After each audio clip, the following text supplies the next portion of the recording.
Hi everybody, welcome back. It's Lorraine again from Student Counseling Services. Just wanted to keep picking up on what we're doing, just to kind of continue the conversation, or at least my end of the conversation in getting prepared for Friday.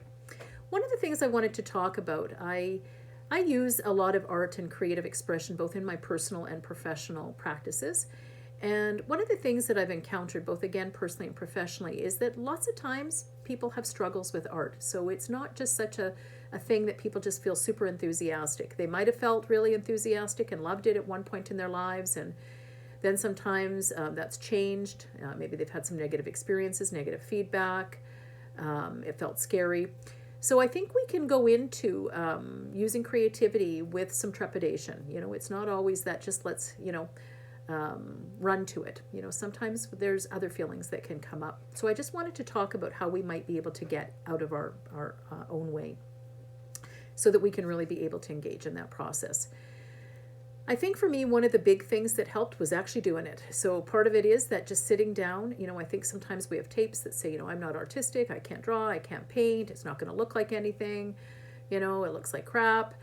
And those are really, from my experience, those messages are often our fear, related to different experiences, social conditioning. And so, trying to just give space to allow that stuff to come up, notice it, but then also give yourself permission to do whatever feels comfortable. So, again, we're not doing an art project, which I think sometimes is also a thing that pushes buttons for folks. Here, what we're talking about is creative expression. We're using art as a way to facilitate our insides. This isn't about creating a product that you're going to hang on the wall. We're not looking to hang things up in a gallery, although you might produce some things that came out of your expression and you might love them and really want them to be in a place that you display. And you might love them not because you think it's pretty or beautiful, but because it's representative, it's symbolic, it was transformational. So you might feel differently at the end of it. You might feel, no, it really helped me move what I needed to do, but I don't need to do anything more with it, and that's okay. So some of the things that I think are helpful to think about is that I really truly believe that art is for everybody. Creative expression is for everyone. That doesn't mean we all feel equally comfortable when we engage it, but I really do believe that's the thing. I often think for myself that art was my first language. I think I probably was doodling and squiggling and doing a lot of those stuff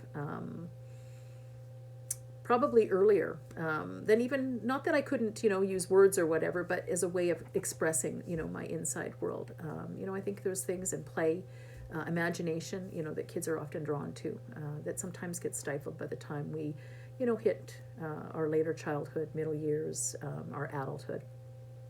So one, I just want to put out, I do really believe that creativity is for everyone. I do truly believe that it's transformational. I absolutely believe that it can facilitate moving comfortable and uncomfortable and comfortable things.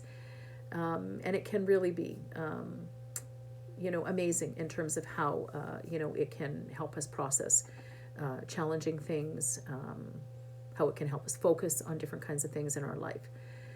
So what's going to help? Part of it is, I think, just giving yourself permission to just be. This is not about going in and having to produce anything. So giving ourselves permission to just let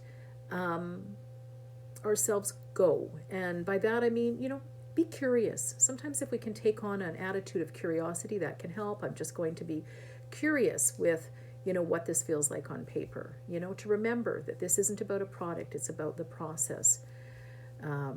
If the critic does start chirping, to note it, and you might even say to yourself, okay, I noticed the critic or the judge is there, and just to notice it and continue to move through that. Those might be things after the session, or at another point you may want to use another form of creative expression to address, maybe some journaling, some visual journaling where you can do sort of art and words to kind of, process that kind of stuff a bit more. So I just think it's important to note that stuff might come up. It may not just feel like it's going to be a super comfortable process. Of course, we're not going to. You get to engage in whatever level feels okay for you. There's no expectation on Friday that you go to a particular place. It's really about, my intention is to offer a space, right? To hold a space, to carve out some time, where we can be together and, create in the presence of each other. So, just to try and offer yourself some grace, to be kind, and to give yourself permission to explore. Talk soon. Bye.